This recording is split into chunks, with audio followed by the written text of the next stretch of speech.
Existiu no Egito uma fechada e misteriosa organização de sacerdotes cujo símbolo era o olho de Horus. Eram o poder real nas sombras atrás do faraó.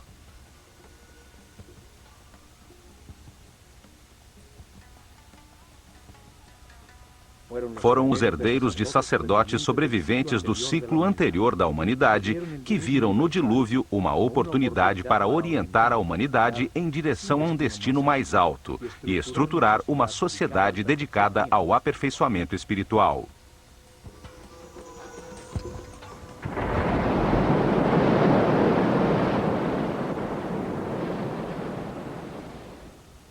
A partir do nada, ao redor de templos e centros religiosos, desenvolveram a civilização egípcia. E nos templos concentraram o conhecimento, o poder, a riqueza material e espiritual.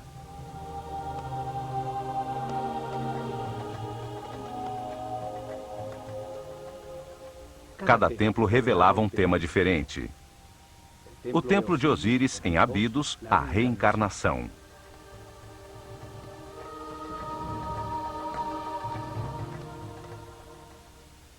O templo de Kom-Ombo, a dualidade.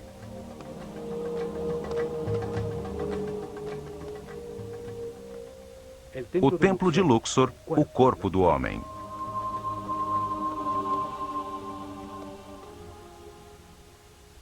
O templo de Hathor, em Denderah, a gestação.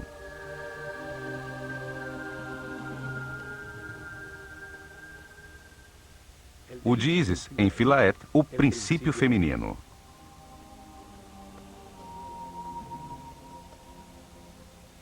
Cada templo ampliava o conceito do processo evolutivo. O templo de Horus, em Edfu, revelava a existência da iluminação.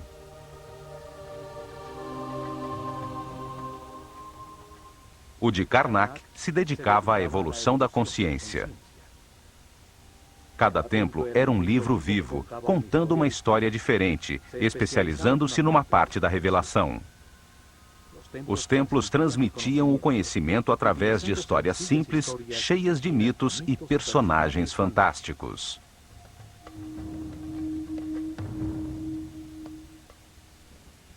Revelavam informações utilizando uma história fantástica, uma parábola com ensinamentos, um mito cheio de personagens simbólicos que explicavam a vida como parte de um processo de aperfeiçoamento. Cada personagem representava uma força que moldava o caráter, que levava a agir de uma maneira específica, produzindo como resultado uma ação vital que aperfeiçoava.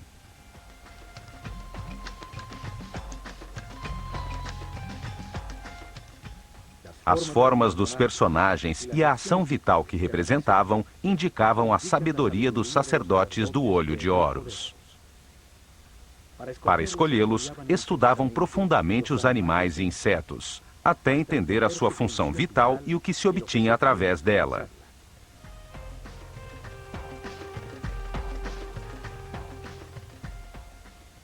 Depois, escolhiam um animal que melhor representasse uma ação vital e o combinavam com um homem, num símbolo gráfico muito simples. Assim faziam com que a mente transferisse e evocasse as suas qualidades e características.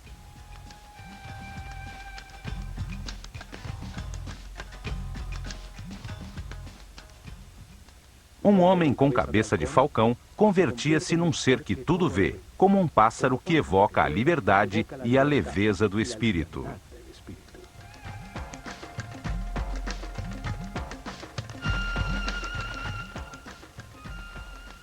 Um homem com cabeça de chacal tinha qualidades de guia. Outro com um sol sobre a cabeça indicava a sabedoria que irradiava, o alto nível de evolução da sua consciência.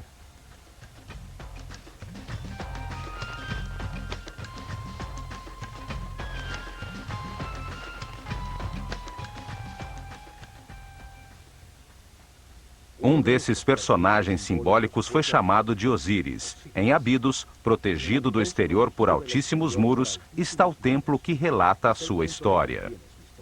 Um enorme complexo onde viveram milhares de pessoas.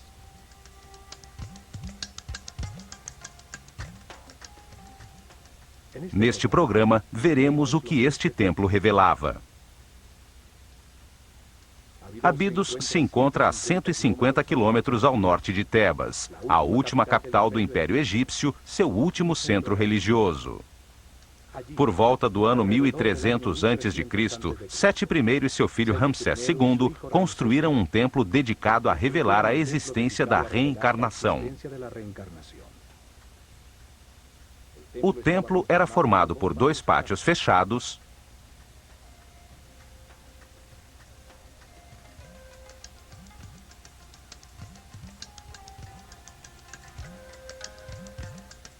dois enormes salões com altíssimas colunas,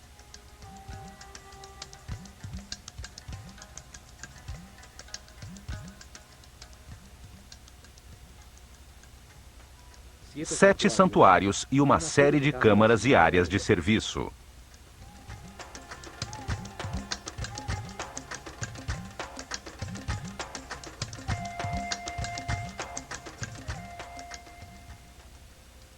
Osíris era o senhor da reencarnação. Representava a força que impulsiona o processo evolutivo do homem através de muitas vidas, transmutando-o num ser perfeito e imortal.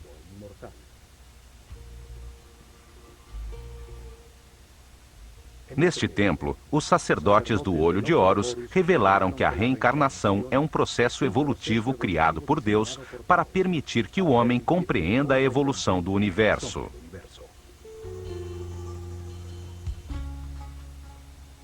A informação na consciência é ampliada lentamente, através de muitas vidas, para transformar a ignorância dos seus filhos em sabedoria. Um processo que converte espíritos inocentes em seres experientes, que entendem a razão da sua existência. A reencarnação transforma um ser denso e rígido que permanece na baixa vibração do medo num ser flexível, etéreo, que vive na frequência altíssima do amor.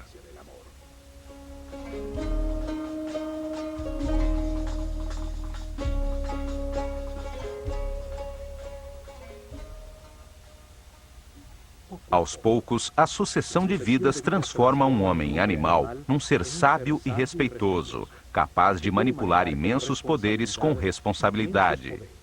Um super-homem. O processo de aperfeiçoamento se realiza na Escola Universal dos Contrastes, uma realidade de opostos, polarizada e dual, de luz e escuridão, de matéria e espírito, de sofrimento e felicidade. O contraste permite comparar as partes antagônicas. As situações opostas permitem diferenciar e compreender qual é a verdade que leva ao aperfeiçoamento espiritual, à paz e à harmonia. Esta porta só se abria 4 vezes por ano. 4 dias significativos que uma sociedade orientada e regida pelos astros demonstrava através de sua arquitetura seu conhecimento dos movimentos do Sol. Esses dias de equinócios e solstícios definiam os ciclos climáticos da Terra. As 4 esquinas do Sol marcavam as mudanças de estação, a enchente do Nilo, o tempo do plantio e da colheita.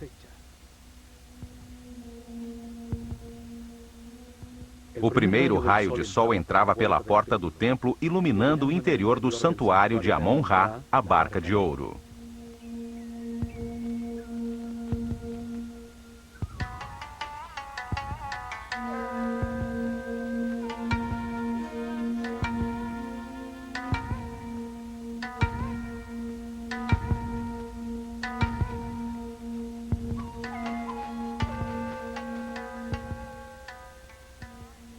A nave simbolizava o caminho da consciência na Terra, o do Sol nos céus, a causa dos dias e dos anos num universo que nunca se detinha.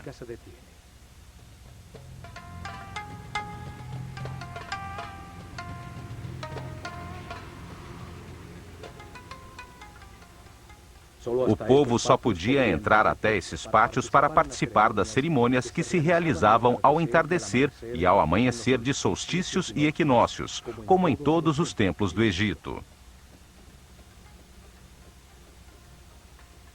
Este primeiro salão continha informação sobre o tempo e o espaço, os ciclos zodiacais que produzem ritmos, tempos difíceis e fáceis, a alternância necessária no universo de contrastes.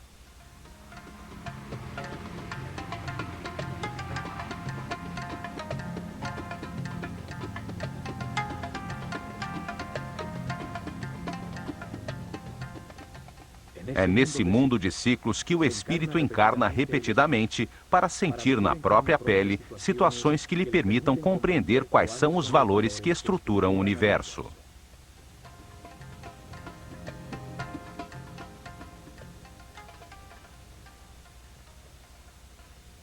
Em cada vida, adota uma nova personalidade, com outra família, em outro lugar e tempo, para experimentar situações definidas por um novo destino.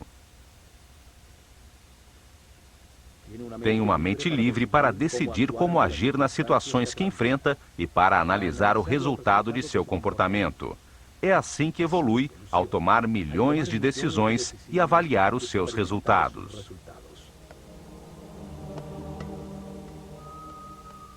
Curiosamente, numa dessas vergas, há uns símbolos muito estranhos, que chamaram a atenção por sua semelhança com helicópteros e objetos voadores. Milhares de histórias se teceram querendo explicar o seu significado. Há os que dizem que nessas vergas foram escritas mensagens para os homens do futuro.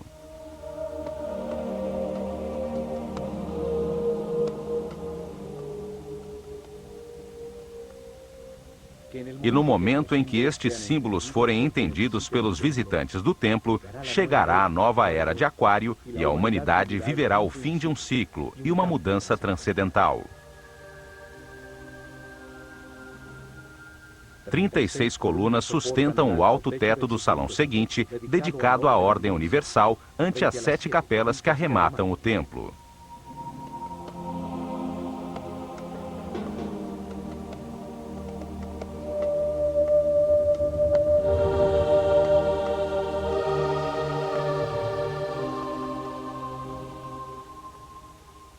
Num dos muros aparece Ísis, irmã de Osíris, que rege a consciência do homem, representado pelo faraó Sete I, que tem o cajado de pastor de toda a humanidade.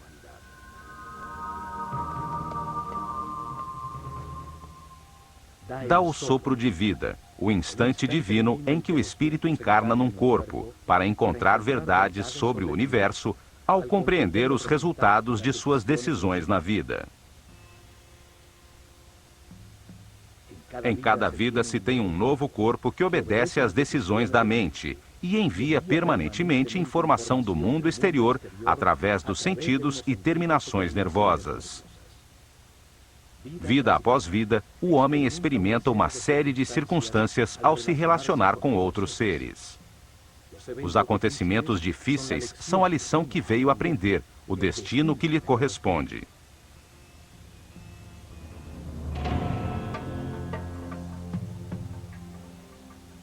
A reencarnação transforma o homem pouco a pouco num ser tolerante. Alguém que aprende a respeitar os outros, a não querer mudar ninguém, a ser flexível, pois compreende que todos têm a sua missão.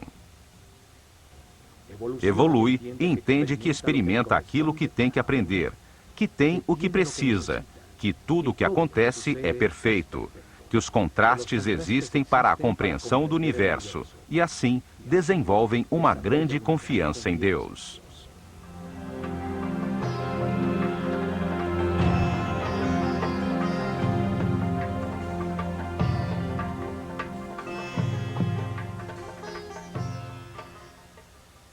Transformam o sofrimento em paz, a intolerância em respeito, a agonia em harmonia.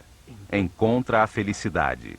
Assim, eleva sua energia vital, alcança sentidos e poderes e torna-se um ser invulnerável.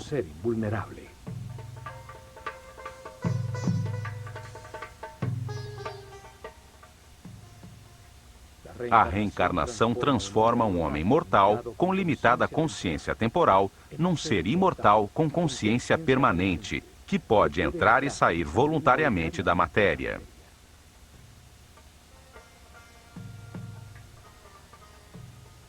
O homem tem mais que uma vida. A morte é apenas uma porta para mudar as circunstâncias e receber outro destino. Cada vida é uma lição diferente, uma parte do processo de aperfeiçoamento para chegar cedo ou tarde, através do respeito e da paz interior, à imortalidade. A revelação egípcia estabelece que cada espírito passa por esse processo de aperfeiçoamento durante um ciclo cósmico, uma volta do sistema solar ao redor do Sol central da galáxia.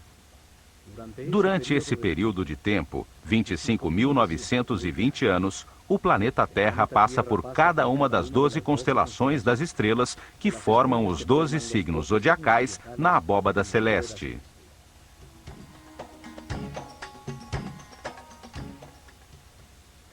Isso acontece para que o espírito receba as diferentes energias e forças das estrelas durante 12 eras de 2.160 anos, 12 ciclos que produzem diferentes processos e estados.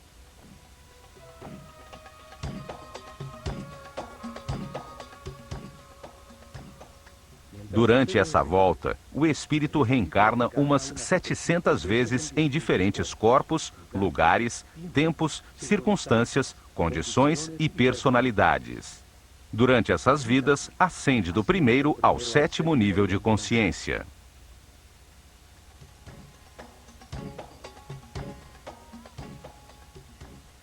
Em cada vida aprende algo diferente. Cada vez nasce marcado de maneira diferente pelas forças irradiadas pelas estrelas. Para revelar esse processo de aperfeiçoamento, de reencarnações, os sábios egípcios criaram o mito de Osíris. Uma história com duas forças opostas que se manifestavam na mente e no universo polarizado para permitir a evolução. A mente do homem, influenciada pela tensão entre essas duas forças fundamentais, decide comportamentos e ações que produzem resultados com os quais se aprende. O sofrimento permite entender a felicidade. A angústia permite entender a paz.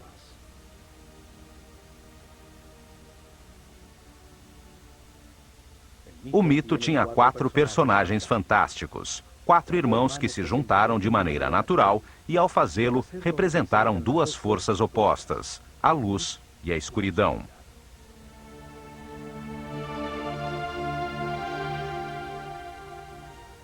Osíris e Ísis representam a força da luz, que impulsiona o homem à espiritualidade, à harmonia, a avançar para aperfeiçoar a consciência. São o motor das reencarnações.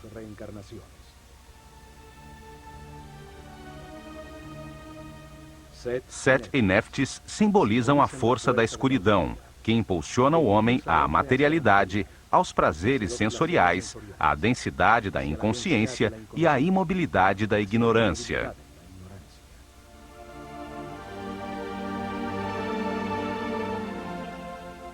Osíris é a força ativa masculina. A vontade baseada nas certezas adquiridas, na informação verificada para impulsionar ações que produzam harmonia, paz e felicidade. A forma simbólica de Osíris é a de um homem envolto em faixas, um espírito envolto pelo corpo. Tem uma coroa branca, a consciência em formação sobre a sua mente, com 2 plumas laterais, as 2 forças polares do universo, a dualidade contraditória que lhe permite comparar para compreender a verdade.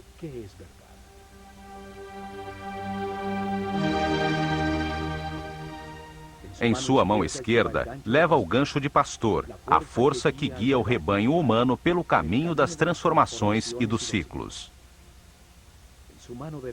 Na mão direita, leva o instrumento que separa as espigas boas das ruins. Cada decisão, cada colheita produz o resultado de um sofrimento. As espigas ruins são de harmonia. As espigas boas são a consciência ao compará-las, o que permite o aperfeiçoamento. 7 representa o peso da animalidade original, que atrasa a espiritualização da matéria. É a vontade egoísta de obter o prazer, ainda que isto cause caos e sofrimento aos outros. É um instinto que domina. O confronto dessas duas forças ativas e masculinas é seguida pela parte passiva e feminina. Ísis gera as emoções superiores, as intuições, no mundo interior. Recebe a inspiração e produz as ideias, a busca e a adoração de Deus, o êxtase.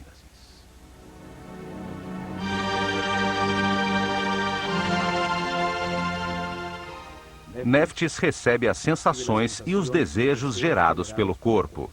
Gera a análise elementar perceptiva do mundo exterior através dos sentidos.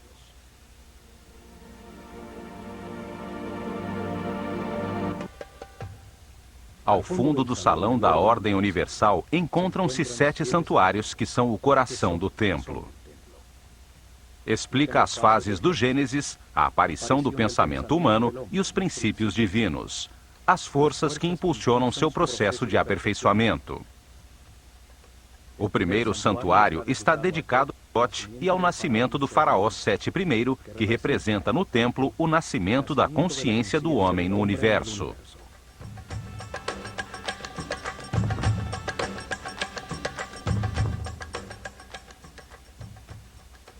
A primeira é a cena simbólica. O sumo sacerdote da escola de Horus, coberto com a pele de um jaguar, a força da animalidade original abandonada, ajuda no nascimento do faraó Sete I. Nasce a consciência que pode participar da evolução do universo.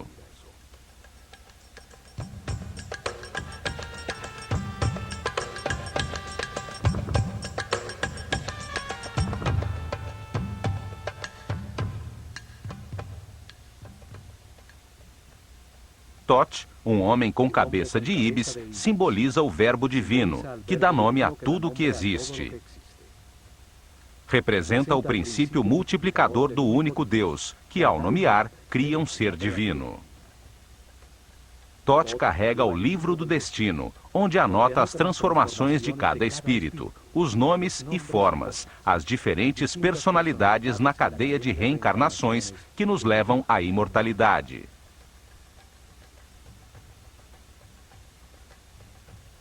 Cada espírito recebe um corpo, um nome. Neste caso, Sete I, uma personalidade temporal como faraó, determinada pelo ciclo e pelas circunstâncias, onde cumprirá seu destino temporal de aprendizagem. Thoth escreve em seu livro o nome dentro de um laço, chamado cartucho egípcio.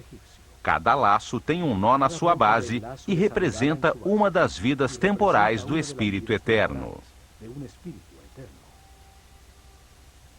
O nome é a vibração da palavra divina que dá forma ao corpo e define a personalidade temporal do espírito encarnado.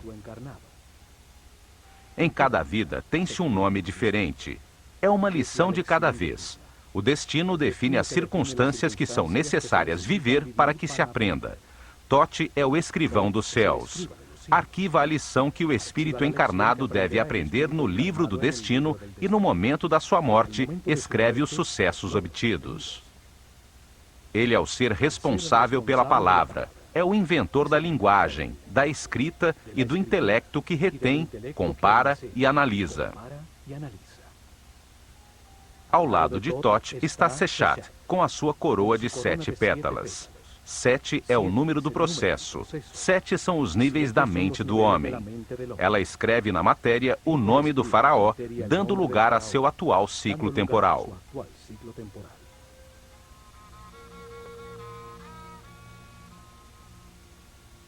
Parte do mito de Osíris é o chamado julgamento dos mortos. Acontece quando o espírito do morto chega ao Doat, uma dimensão além da física, para encontrar-se com as forças que impulsionaram a sua mente no universo de contradições que é a vida sobre a Terra. No Doat revê a sua vida, avalia seus atos e eleva o que aprendeu sobre o universo até sua consciência permanente, antes de reencarnar, a fim de que continue o processo de aperfeiçoamento. Anubis, um homem com cabeça de chacal, guia o espírito do morto nesse mundo imaterial. O chacal simboliza a força guia. Os egípcios perdidos no deserto reencontravam a civilização seguindo as suas pegadas.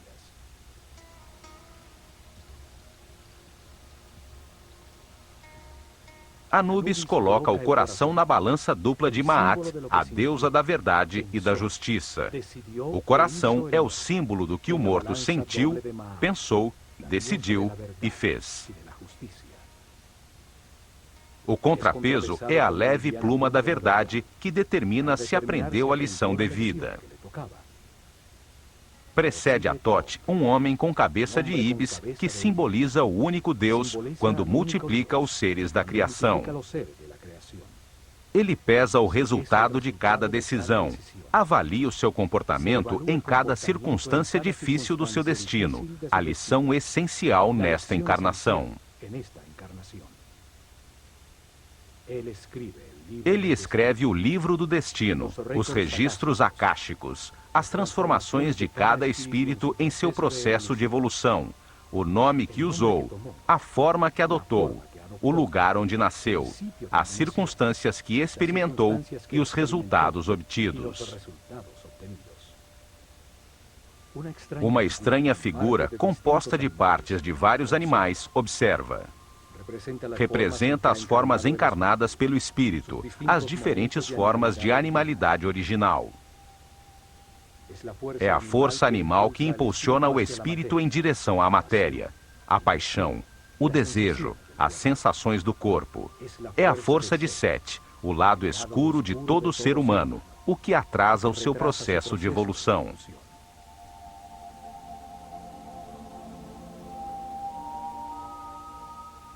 O espírito eleva as compreensões verificadas por sua personalidade temporal até sua parte eterna e recebe de Thoth um novo destino, uma nova lição e uma nova vida para viver.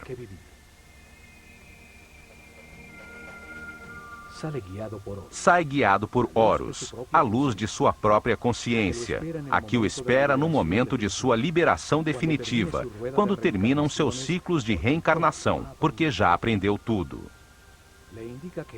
Indica-lhe que entre no santuário de seu novo corpo, onde estão as outras forças que impulsionam a sua consciência. Ali, presidindo, se encontra Osíris, força que impulsiona o processo em direção à espiritualização e ao abandono das paixões animais.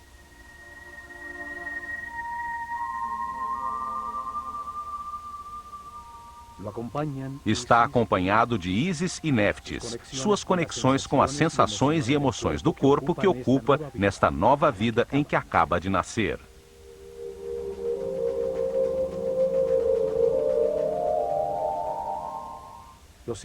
Os 3 santuários seguintes estão dedicados ao único Deus adorado pelos egípcios, aquele que está em todos os lugares. Contudo, eles o viam em 3 fases diferentes, 3 momentos diferentes de um só Deus. O Egito é um país de um só Deus, e sempre foi assim.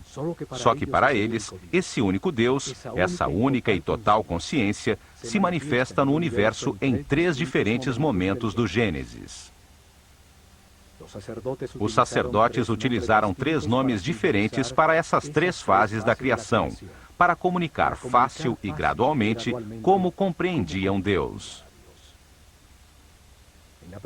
Na primeira fase da criação, antes da manifestação do universo, existia apenas um Deus absoluto, a unidade inicial, a quem chamaram de Aton-Ra. Nunca foi representado com uma forma física, e nos hieroglifos era desenhado como um disco dourado, um sol simbólico, fonte da luz. O santuário de Atum-Ra era o primeiro dos 3.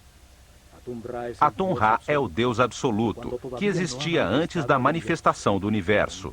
Ele é a unidade, a matéria-prima, o caos que contém tudo em potência, o nada, o grande princípio, a própria essência de todas as coisas, o Espírito Divino, eterno, imutável, que sabe tudo e está em todas as partes.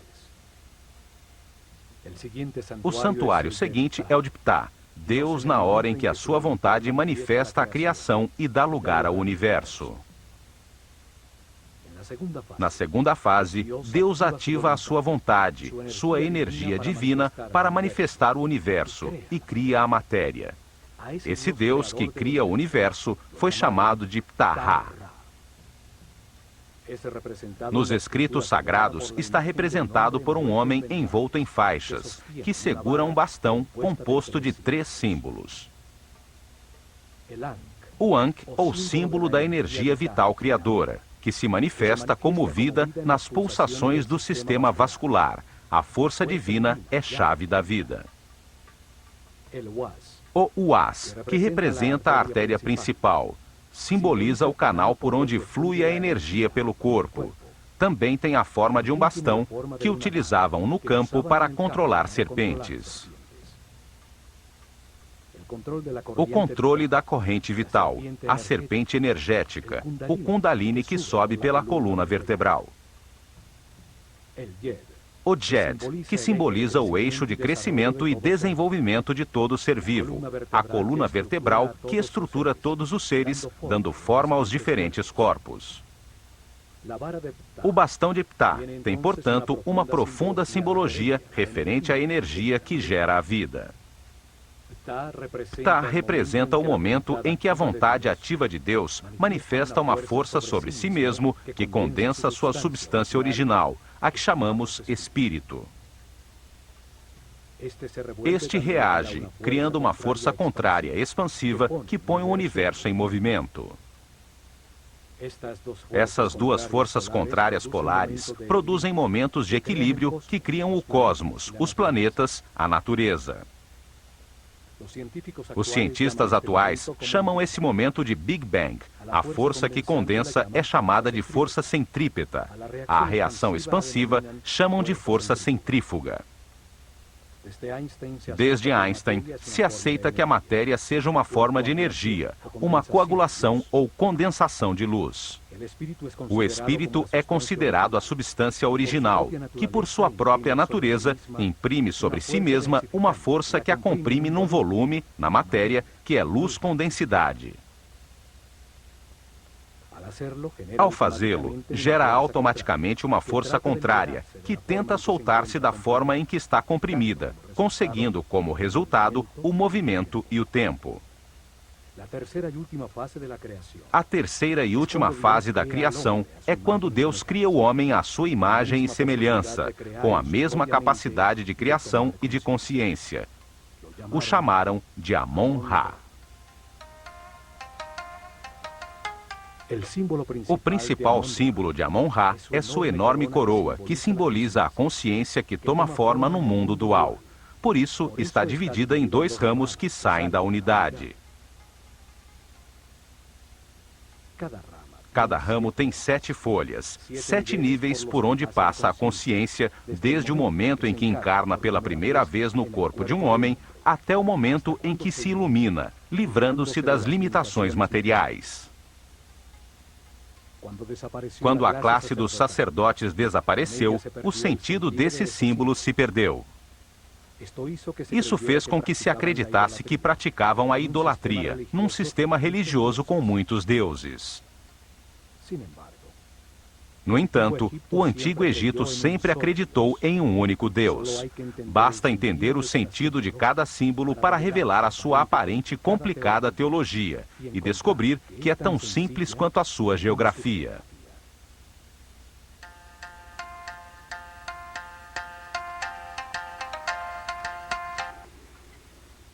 No templo de Osíris, em Abidos, o único Deus, em cada uma das fases da criação, tem o seu próprio santuário. O último santuário é o de Amon-Ra.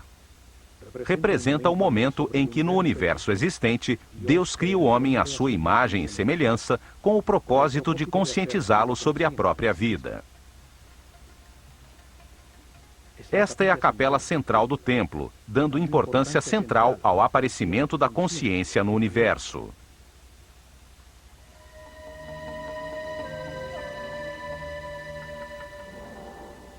Em seus muros aparece o símbolo do deus Amon-Ra e o faraó, como o homem consciente que agradece pela vida, aceitando suas partes de luz e de escuridão, de gozo e de dor, compreendendo-a como um processo de aperfeiçoamento.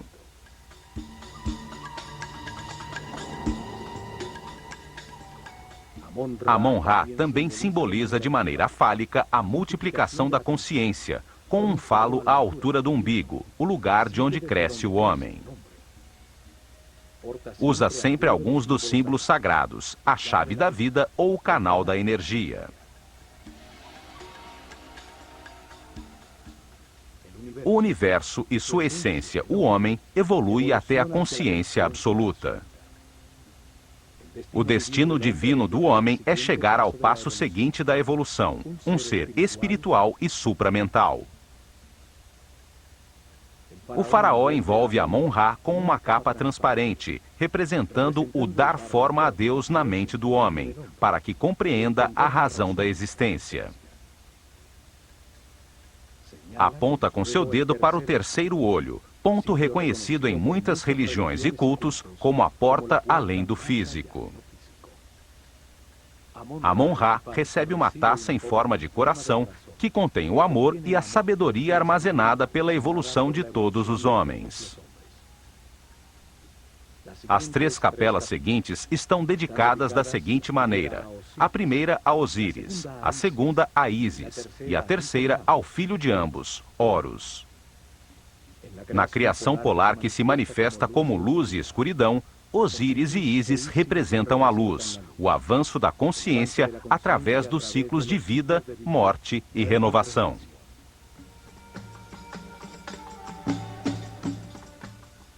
A polaridade contrária é representada por Set, a força da escuridão que detém o homem, a matéria condensada, as paixões animais.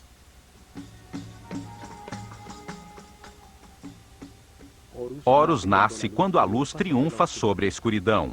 É o filho de Osíris e Ísis. Representa o momento em que cada ser espiritualiza a sua matéria, deixando para trás a sua animalidade original, transformando-se num ser sem limitações, consciente de todas as vidas que viveu. Osíris aparece nos muros de seu santuário com diferentes chapéus simbólicos na cabeça. Momentos distintos do processo de aperfeiçoamento, diferentes etapas e estados adquiridos. O processo de evolução acontece simultaneamente de 2 maneiras. Um processo visível e exterior de evolução física, onde uma forma cada vez mais sofisticada de corpo é mantida e transmitida continuamente através da hereditariedade. E um segundo processo invisível de evolução do espírito através da reencarnação, em direção a graus cada vez maiores de consciência, até chegar o momento do nascimento de Horus no interior de cada homem. Num processo de autotransformação, se abandona a animalidade original, o peso morto da subconsciência corporal e a luz da consciência ilumina tudo. No santuário de Ísis, se explicava aos iniciados a existência de um princípio feminino, capaz de gerar luz. Seu nome significa trono.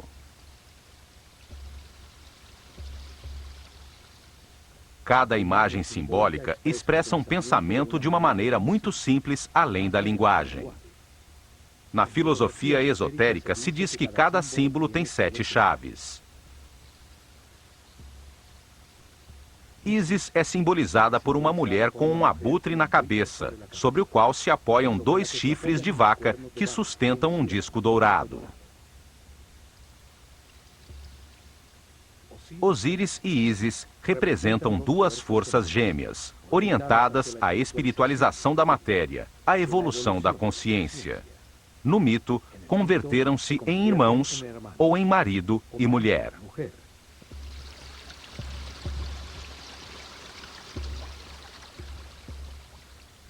O abutre é um pássaro que voa e que é totalmente dedicado à sua cria. Em seu interior, transforma as substâncias em decomposição, convertendo-as em alimento, em nova vida.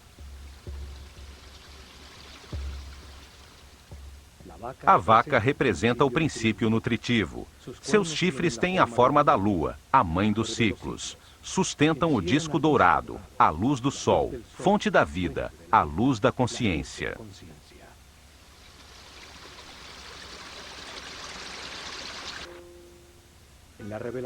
Na reveladora história mítica, Osíris e Ísis governavam o Egito. Deram forma às suas leis, foram o instrumento da civilização, ensinando o respeito e a busca de Deus.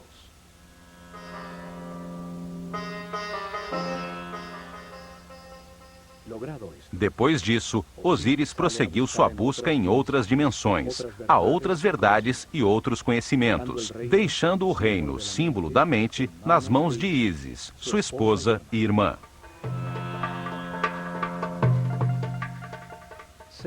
Sete, seu outro irmão, a força animal obscura, queria apoderar-se do reino, da mente do homem e de Ísis, por quem estava loucamente apaixonado.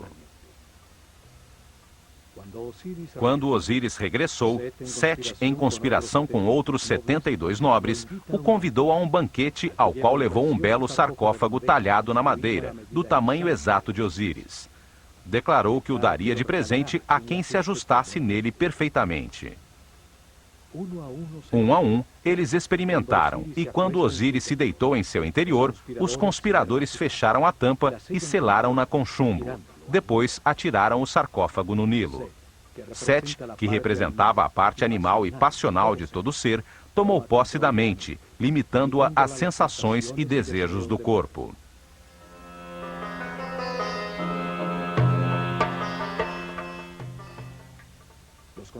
Os conspiradores simbolizam as reencarnações que a consciência presa no sarcófago do corpo tem que viver durante um ano cósmico, para transformar a matéria em espírito.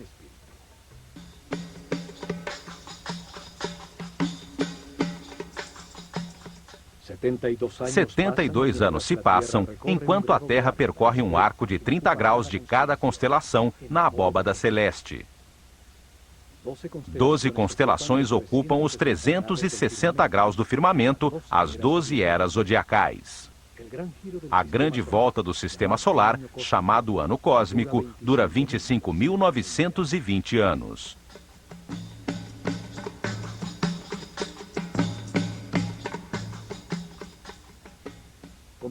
Segundo o mito, o sarcófago com Osíris chegou às costas do Líbano, onde, preso a uns galhos de tamarga, converteu-se numa bela árvore que o contém em seu interior.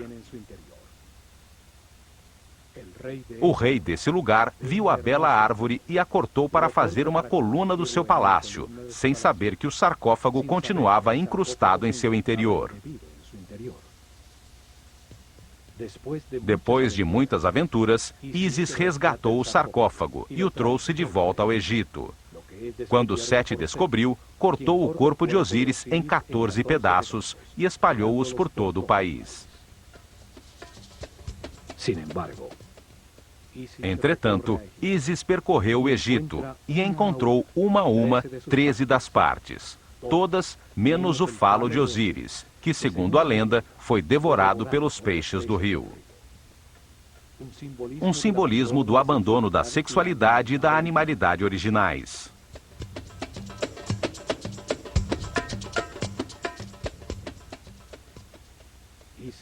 Ísis, ajudada por Tote, conseguiu unir os pedaços do corpo de Osíris e teve uma comunhão espiritual com seu marido.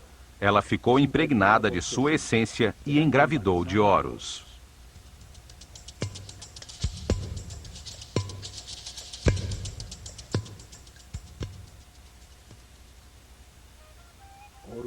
Horus representa a iluminação, quando se abandona a roda de reencarnações, pois já se adquiriu a sabedoria necessária para não perder nunca mais a consciência adquirida.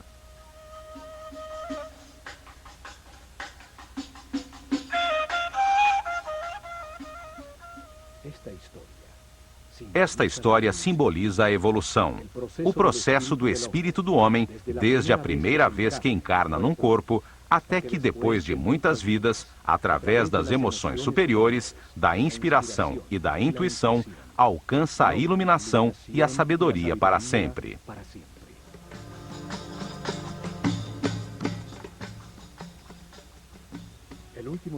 O último santuário do templo é o de Horus, a porta que se abre às estrelas. Horus representa o momento da ressurreição, da iluminação e da imortalidade. O fim das limitações materiais, o momento de ver todas as vidas vividas, mantendo para sempre a consciência adquirida.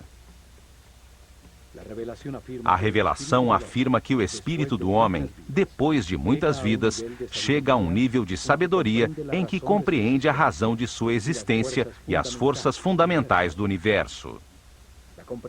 A compreensão obtida por seu espírito, com o resultado das experiências de muitas vidas, o leva ao ponto de harmonia, em que pode libertar-se da roda de reencarnações e limitações da matéria. Esse momento acontece quando respeita os outros, aceita que tudo que ocorre é perfeito e permanece em paz e harmonia. Quando armazena altos níveis de energia vital e resolve, com toda a sua vontade, buscar a Deus em somente uma vida. Se ao chegar a esse nível, decidir esforçar-se para conseguir a perfeição, abre a porta ao caminho de Horus, à transformação que permite o abandono da roda de reencarnações sucessivas.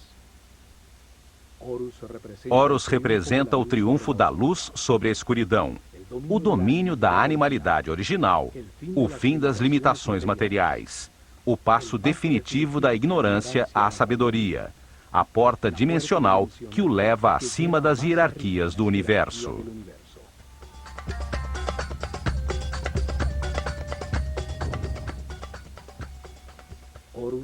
Horus é simbolizado por um falcão dourado que tudo vê, que voa livre como um espírito, por cima das circunstâncias materiais. Todos avançamos e reencarnamos, impulsionados pela força de Osíris, e levamos dentro de nós a semente de Horus, a passagem à imortalidade e à consciência permanente. Só poderemos chegar lá aprendendo a ser flexíveis, a valorizar o que temos, a aceitar as circunstâncias e as pessoas que nos rodeiam e a agradecer pela oportunidade de estar vivos, para tomar consciência de que fomos criados por amor.